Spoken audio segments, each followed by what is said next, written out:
Baiklah, pada kesempatan kali ini kita akan melakukan interview terkait krisis karakteristik kebangsaan di kalangan generasi muda. Yang mana pada kesempatan kita pada hari ini kita akan melakukan wawancara atau interview kepada Bapak Aji Suweno yang mana bekerja sebagai petugas jaga atau penjaga tahanan di Lembaga Pemasyarakatan kelas 3 Sukamara. Baiklah, langsung saja. Apa kabar Bapak Haji? Alhamdulillah baik. Alhamdulillah baik juga. Baik, untuk mempersingkat waktu, saya akan menanyakan pertanyaan yang pertama, yaitu terkait bagaimana tanggapan Bapak Haji terkait permasalahan utama atau faktor penyebab terjadinya krisis moral sehingga terjadinya dekadensi kerusakan moral yang menimpa generasi muda pada era globalisasi saat ini. Panjang juga pertanyaannya. Iya, betul. Saya kira banyak faktor yang menyebabkan kemunduran moral generasi muda. Salah satunya pembinaan sejak dini, pemahaman agama yang benar sejak dini juga, lingkungan sekitar, pertemanan, keluarga, dan lain-lain. Saya kira banyak sekali. Nah, salah satunya media sosial juga. Oke. Baik. Lanjut ke pertanyaan kedua, Bapak. Bagaimana tanggapan Bapak nih terkait dampak yang akan terjadi ketika pendidikan karakter diterapkan?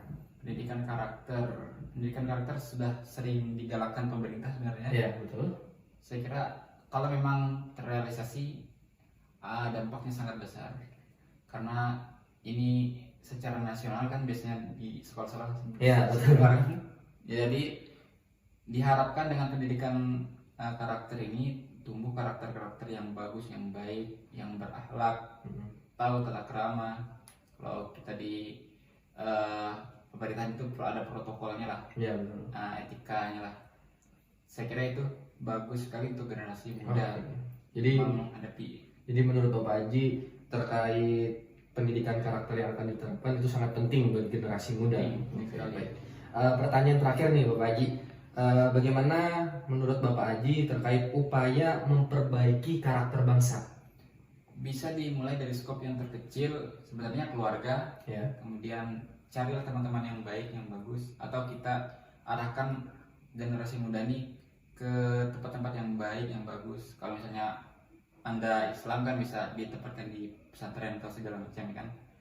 Dan kemudian pemerintah juga bisa melaksanakan tugasnya seperti biasa. Juga harus ada interaksi yang baik antara kaum muda dan kaum tua. Kaum tua mengajari yang muda, kaum muda mau belajar hal-hal yang mungkin mereka menganggap orang tua ini usang, udah banyak ketinggalan zamannya, tapi banyak nilai yang bisa kita ambil dari mereka. Orang tua juga bisa belajar dari yang muda. Kayak Om Ded kan belajar YouTube dari yang muda-muda juga kan. Oke, baik. Mungkin itu 3 pertanyaan yang bisa kami tanyakan kepada Bapak Haji. Terima kasih atas kesempatannya. Iya, sama-sama. Ya, selamat. Terima kasih Bapak Haji. Ya, oke, baik, mungkin itu sedikit wawancara kita terhadap Bapak Haji selaku penjaga tahanan di Lapas Kelas 3 Sukamara. Sekian, terima kasih.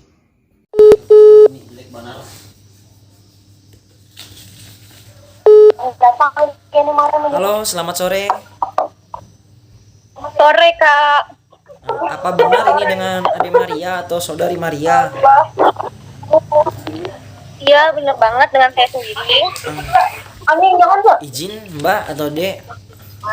Di sini kami sudah sesuai dengan yang saya sampaikan sebelumnya melalui Bang Andi tadi, teman Anda. Saya ingin atau kami ingin mewawancarai mengenai krisis karakter. Baik. Selanjutnya, perkenalkan saya untuk memperkenalkan diri. Saya adalah salah satu peserta pelatihan dasar calon pegawai negeri sipil tahun 2022 angkatan 53 kelompok 2. Di sini nama saya adalah Florentino Soperdi Balun. Saya bisa dipanggil Tino atau Kak Tino. Untuk kesempatan kali ini saya ingin mengetahui dulu latar belakang Anda. Untuk Ade Maria sendiri sekarang apakah benar sedang menempuh pendidikan sekolah menengah atas? Ya, benar banget. Saya sekarang sedang di bangku SMA. Apakah Anda dari SMA Negeri 1 Palangkaraya? Ya, betul, Kak. Untuk jelasnya boleh tahu sekarang Anda kelas berapa sudah? Saya sendiri kelas 11, Kak. Terima kasih. Baik, kita lanjut ke sesi wawancara ya. Ini ada soal yang pertama, Mbak Maria. Menurut Ade atau Mbak nih, apa permasalahan utama yang menjadi masalah utama terjadinya krisis moral yang menimpa generasi muda? Baik, menurut saya sendiri ya Kak, permasalahan utama terjadinya krisis moral ini sebenarnya ada banyak faktor. Tapi menurut saya sendiri yang terpenting, yang paling utama, faktor permasalahan utama penyebabnya yakni pembinaan moral sejak dini dari orang tua serta pendekatan terhadap nilai agama yang kurang atau minim dan juga lingkungan baik sekolah maupun keluarga. Mungkin itu saja Kak. Baik, terima kasih kepada saudari Maria untuk soal pertama. Kita lanjut ke soal kedua. Di soal kedua, apa sajakah yang menjadi faktor penyebab krisis karakter di era globalisasi ini? Menurut saya sendiri Kak, faktor penyebab terjadinya krisis karakter di era sekarang yakni ada yang pertama faktor lingkungan, baik itu keluarga maupun teman-teman, tempat bermain anak tersebut, kemudian pengaruh media massa tentunya, serta sikap mental yang kurang sehat. Mungkin ada banyak yang lain lagi Kak, tapi yang utama menurut saya itu. Terima kasih untuk jawaban soal nomor 2. Kita lanjut ke soal nomor 3. Menurut Mbak Maria nih, faktor apa saja yang menyebabkan terjadinya dekandensi kerusakan moral di kalangan remaja dewasa? Baik, saya jujur Kak, saya sebenarnya belum terlalu mendalami, namun saya akan mencoba menjawab sebisa saya. Menurut saya, faktor penyebab terjadinya dekadensi kerusakan moral, terutama di kalangan para remaja, yakni lingkungan, baik itu sekolah maupun tempat bermain. Kemudian yang kedua, kemajuan teknologi Kak. Karena seperti kita tahu sekarang internet atau teknologi dapat diakses dengan bebas bagi kalangan anak-anak maupun remaja, dan hal tersebut tentu berpeluang atau berpotensi untuk menciptakan dampak-dampak negatif. Salah satunya yang kita ketahui bersama yakni pornografi Kak. Mungkin itu saja. Terima kasih untuk jawaban yang ketiga. Ini soalnya masih ada 2 soal lagi. Satu yang sebelum terakhir, bagaimana jika kita terapkan pendidikan karakter? Apa dampak positifnya atau dampak negatifnya menurut saudari Maria? Baik, menurut saya sendiri pendidikan karakter itu hanya menimbulkan dampak positif ya Kak, tidak menimbulkan dampak negatif. Dampak positif seperti apa? Yakni dengan menerapkan pendidikan karakter terutama sejak dini, seorang anak akan menjadi cerdas secara emosi. Menurut saya ya, karena kecerdasan emosi itu merupakan bekal atau hal terpenting bagi seorang anak untuk menunjang, mempersiapkan masa depannya. Karena dengan kecerdasan emosi, seseorang dapat berhasil dalam menghadapi segala macam tantangan, termasuk tantangan untuk mencapai keberhasilan secara akademis maupun non-akademis. Jadi mungkin itu menurut saya dampak positif yang dapat dihasilkan dengan pendidikan karakter. Ini saja Kak. Terima kasih untuk jawabannya yang sangat baik dari saudari Maria. Selanjutnya, soal terakhir. Menurut Anda, apa upaya untuk memperbaiki karakter ini? Menurut terutama dari Anda sendiri, upayanya untuk memperbaiki karakter bangsa ini bagaimana? Baik, menurut saya sendiri ya Kak, upaya memperbaiki karakter bangsa itu dimulai dari diri sendiri. Dengan bagaimana caranya? Yakni dengan menggali potensi pada diri. Menggali potensi itu sendiri dapat dilakukan dengan melakukan evaluasi dan juga seleksi dari nilai-nilai dan macam-macam norma yang ada untuk dikembangkan dan untuk meningkatkan karakteristik suatu bangsa. Kemudian juga memperbaiki karakter bangsa dapat dilakukan dengan mengembangkan karakter luhur yang sudah ada. Serta yang terakhir menurut saya dengan membangun interaksi yang sehat. Mungkin itu saja Kak. Terima kasih untuk jawabannya yang sangat baik menurut kami dan sangat berantusias. Sekali lagi kami ingatkan atau kami sampaikan kepada saudari Maria, ini bukanlah suatu jawaban yang mempengaruhi nilai sekolah Anda. Ini hanya sekedar wawancara untuk kami memenuhi tugas dari latihan dasar calon pegawai negeri sipil ini. Saya rasa sekian sesi kita pada sore hari ini. Terima kasih untuk mau menyempatkan diri, baik dari waktu, tenaga, dan tempatnya. Saya rasa sekian dari saya dulu. Apakah ada yang ingin disampaikan dari Mbak Maria? Sejauh ini tidak ada sih, Kak. Ya, terima kasih. Mungkin untuk kita boleh ditutup teleponnya, dan salam untuk teman-teman semua di sana. Tetap sehat untuk kita semua. Oke, sama-sama. Selamat sore, Kak.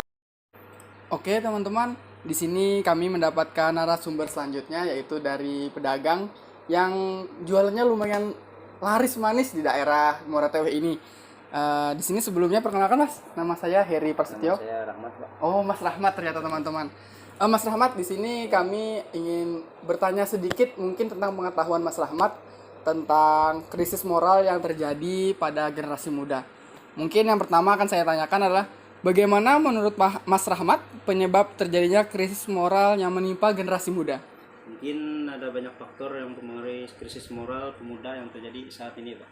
Seperti kurangnya pembinaan moral sejak dini dari orang tua, pendekatan terhadap nilai agama yang kurang, dan lingkungan sekolah, pertemanan, keluarga, dan mungkin masih banyak lagi, Pak.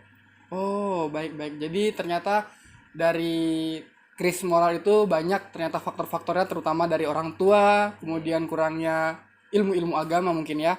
Mungkin untuk pertanyaan selanjutnya, menurut Mas Rahmat, faktor apa sajakah yang menjadi penyebab terjadinya krisis karakter di era globalisasi sekarang?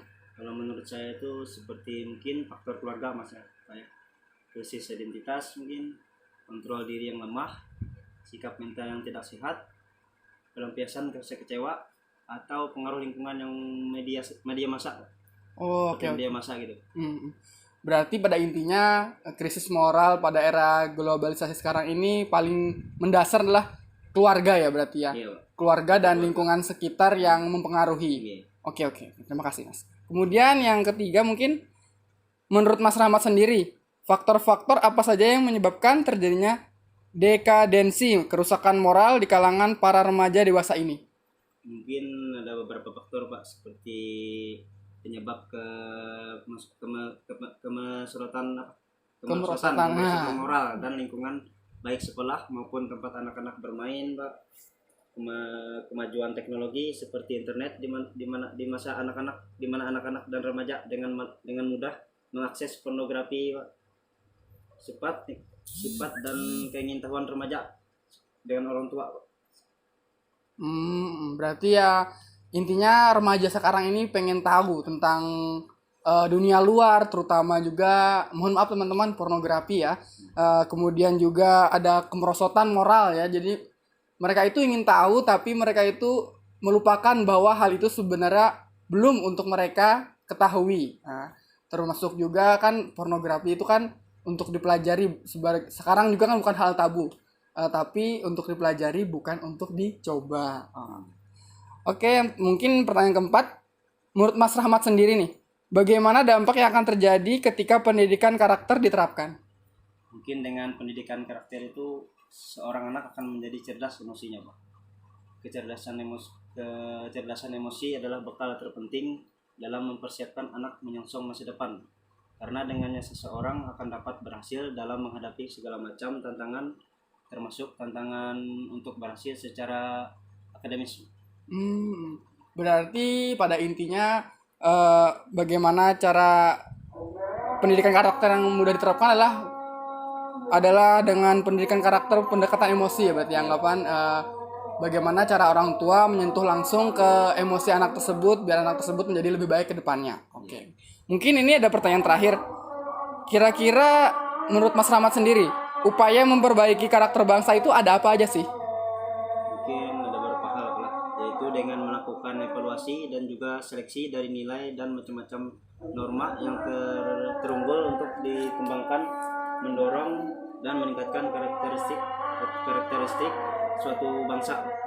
Upaya mengembangkan karakter luhur hal itu hanya akan terjadi bila dalam masyarakat terjadi proses komunikasi yang sehat di dalam anggota-anggotanya, seperti interaksi sehat terlaksana jika tiap pihak menjalankan prinsip persamaan derajat, kesamaan dan keterlibatan dan keterbukaan, Pak. Oke. Berarti upaya untuk memperbaiki karakter bangsa itu mungkin dari menggali potensi diri seperti yang Mas katakan tadi kan, bagaimana anak-anak muda zaman sekarang menggali diri, kira-kira apa ya potensi yang bisa mereka kembangkan. Kemudian juga menerapkan nilai luhur kan, bagaimana mereka mendekatkan diri kepada Tuhan terutama agamanya. Sebelumnya terima kasih banyak nih Mas. Mohon maaf juga kami mengganggu pedagang hari ini. Mudahan di kedepannya dagangan sampean lebih maju dan lebih banyak lagi di Moratewe ini, Pak. Oke, Pak. Makasih, Mas. Iya, Pak. Sama-sama, Pak. Demikianlah sesi wawancara singkat kelompok 2 pada hari ini. Dari wawancara ataupun tanya jawab yang dilakukan kepada beberapa narasumber.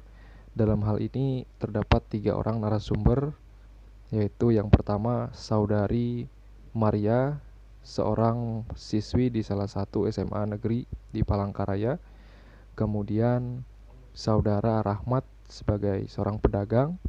Kemudian Saudara Aji Suweno sebagai seorang petugas jaga. Mengenai isu wawasan kebangsaan terkait krisis karakter di kalangan anak muda pada era globalisasi. Dari ketiga narasumber tersebut dapat ditarik sebuah kesimpulan, yaitu permasalahan utama penyebab terjadinya krisis moral yang menimpa generasi muda adalah kurangnya pembinaan sejak dini terkait moral, orang tua, pendekatan terhadap nilai agama yang kurang, lingkungan sekolah, pertemanan, dan keluarga. Sedangkan faktor keluarga, kontrol diri yang lemah, pengaruh lingkungan, dan media massa menjadi faktor utama penyebab krisis moral di kalangan anak muda di era globalisasi. Narasumber juga menjelaskan bahwa lingkungan sekolah, kemajuan teknologi seperti internet, sehingga anak-anak dan remaja bisa dengan mudah mengakses situs-situs yang dilarang oleh pemerintah. Dalam hal ini sebagai contoh adalah situs pornografi, karena sifat keingintahuan para anak muda zaman sekarang, para remaja-remaja. Kemudian beberapa narasumber menyampaikan bahwa pendidikan karakter sejak dini sangat berguna untuk tumbuh kembang karakter anak-anak dari segi emosinya, karena kecerdasan emosi adalah bekal terpenting dalam mempersiapkan anak menyongsong masa depan. Dan yang terakhir, narasumber juga menambahkan ada beberapa upaya dalam memperbaiki karakter, dalam hal ini karakter bangsa, yaitu dimulai dari diri sendiri tentunya, dengan menggali potensi yang kita miliki dan membangun interaksi yang sehat dalam lingkungan yang baik. Demikianlah wawancara singkat bersama 3 narasumber dari latar belakang yang berbeda. Ada dari seorang yang masih duduk di bangku sekolah, ada seorang pedagang, dan ada juga salah satu petugas jaga, mengenai isu wawasan kebangsaan tentang krisis karakter di kalangan anak muda pada era globalisasi. Sekian yang bisa kami sampaikan. Atas perhatiannya kami ucapkan terima kasih. Selamat malam.